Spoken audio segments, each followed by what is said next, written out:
జై ఆర్పిఎఫ్, జై కృష్ణదేవరాయ. ఈరోజు మన రాష్ట్రంలో ఒక అస్తవ్యస్తమైనటువంటి పరిస్థితి నెలకొని ఉండాలి.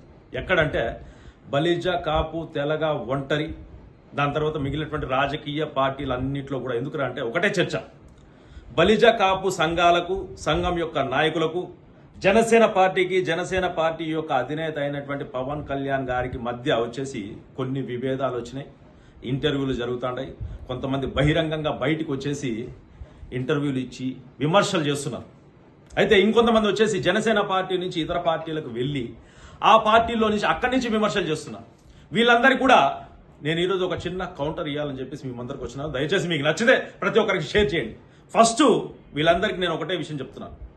పవన్ కళ్యాణ్ అనేటువంటి ఒక వ్యక్తి చారిత్రాత్మక అవసరం. నేను పొగడలేదు, వాస్తవం చెప్తున్నాను.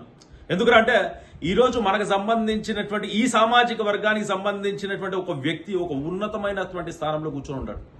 ఈరోజు ఆ వ్యక్తి అక్కడ ఉండాడనే కదా మీరంతా ఈ మాదిరి విమర్శలు చేస్తారు. ఆ వ్యక్తి అనేటువంటి వాడు అక్కడ లేకుండా ఉండింటే మీరంతా ఏం చేస్తుంటారు? సో మిమ్మల్ని మీరు ఆత్మ విమర్శ చేసుకోండి. ఖచ్చితంగా నేను ఒకటి చెప్తున్నాను. ఏంటంటే ఈ పార్టీలో ఆయన దగ్గర మీకు వచ్చేసి సముచితమైనటువంటి స్థానం దక్కలేదని చెప్పేసి మీరు ఇతర పార్టీలో చేరితే అక్కడ మీకు వచ్చేసి సముచితమైనటువంటి స్థానం లభిస్తుందా? లభించదు. నేను చెప్పేది ఏంటంటే మీకు ఆ సిద్ధాంతాలు నచ్చలేదు, ఆ పార్టీ నచ్చలేదు, మీరు న్యూట్రల్గా ఉండిపోండి. కులం గురించి పనిచేయండి, లేకపోతే సమాజంలో ఉన్నటువంటి స్థితిగతుల గురించి పనిచేయండి, ఈ సమాజాన్ని బాగు చేయండి, దేశం కోసం పనిచేయండి. అంతేగాని అతన్ని విమర్శిస్తూ మీ యొక్క సమయాన్ని వ్యర్థం చేసుకోవద్దు. నేను ఇంకో విషయం చెప్తున్నాను. ఆయన పోరాటం చేసినాడు, ఒక ఉన్నతమైనటువంటి స్థానానికి ఎదిగినాడు. మీరు కూడా మీకు వీలైతే మీ యొక్క మండలాల్లో, నియోజకవర్గాల్లో, జిల్లాలో, రాష్ట్ర స్థాయిలో కూడా కావచ్చు, మీకు వీలైతే మీరు గొప్ప నాయకుడే చూపించండి. మీరు ఎలక్షన్లో గెలిచి చూపించండి. మీకు అది నచ్చలేదు కదా, వదిలేసేయండి. అంతేగాని ఇప్పుడు కమ్మ కులానికి వచ్చేసి కుల సంఘాలు ఉన్నాయి, వాళ్ళకు నాయకులు ఉండరు, వాళ్ళకు రాజకీయ పార్టీలు ఉండవు, వాళ్ళకు పేపర్లు ఉండరు, వాళ్ళకు మీడియా ఛానళ్ళు ఉన్నాయి. అదేవిధంగా రెడ్డి సామాజిక వర్గానికి పార్టీలు ఉన్నాయి, నాయకులు ఉన్నారు, దాని తర్వాత మీడియా ఛానళ్ళు ఉన్నాయి, పేపర్లు ఉన్నాయి. అయితే ఏ కుల సంఘం నాయకులు కూడా బయటకు బహిర్గతంగా వచ్చేసి మీడియాలో వచ్చేసి వాళ్ళ కులాన్ని కించపరుచుకొని రోడ్డుకు అయితే లాగినటువంటి పరిస్థితి అయితే లేదు. ఈ దరిద్రం వచ్చేసి కేవలం మన కులానికి మాత్రమే ఉండాలి.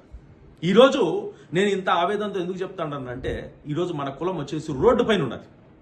రాజకీయ నాయకులకు, కుల సంఘాలకు మధ్య వచ్చేసి కొన్ని విభేదాలు ఉండవచ్చు. ఆ విభేదాల కోసం మనం రోడ్డు ఎక్కుతామా? ఒక్కసారి మీరు ఆలోచించండి.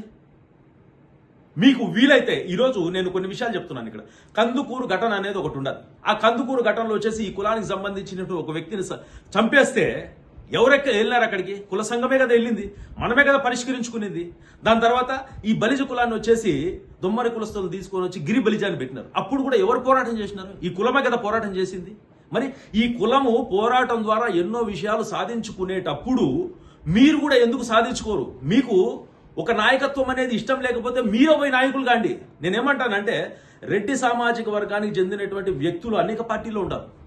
టీడీపీలో ఉంటారు, వైసీపీలో ఉంటారు, జనసేనలో ఉంటారు, బీజేపీలో ఉంటారు, సిపిఐ, సిపిఎం అన్ని పార్టీలో ఉంటారు. అదేవిధంగా కమ్మ కులానికి సంబంధించినటువంటి వ్యక్తులు కూడా అన్ని పార్టీలో ఉంటారు. ఇంకా ఎక్కువగా మాట్లాడితే విశ్వ హిందూ పరిషత్, బజరంగ్ దళ్, దాని తర్వాత ఆర్ఎస్ఎస్, ఇలాంటి ఎన్నో వ్యవస్థలు సామాజిక వర్గాల్లో కూడా ప్రతి ఒక్కరు ఉంటారు వాళ్ళు. అయితే మన వాళ్ళు కూడా కేవలం ఒక పార్టీలో కాకుండా అన్ని పార్టీలో కూడా ఎదగడానికి అవకాశం ఉంటుంది. లేకపోతే మీరు సొంతంగా బయటకు వచ్చి ఎదగండి. అంతేగాని ఎదిగినటువంటి ఒక వ్యక్తిని, ఒక ఉన్నత స్థానంలో ఉన్నటువంటి ఒక వ్యక్తిని ఈ విధంగా విమర్శ చెయ్యడం వల్ల జరిగేది ఏమీ లేదు. ఇప్పుడు ఒక పని చేద్దామా, ఆయన వచ్చేసి వద్దు, డిప్యూటీ సీఎంగా పనికిరాడు, జనసేన పార్టీ అధినేతగా పనికిరాడు, జనసేన పార్టీని రద్దు చేయమని చెప్పేద్దామా? వచ్చేసి ఆయన దిగేయమని చెప్దామా? దాని తర్వాత ఎవరుంటారు? అరే ఈ రోజు మనకంటూ ఒక వ్యక్తి అక్కడ ఉన్నాడు.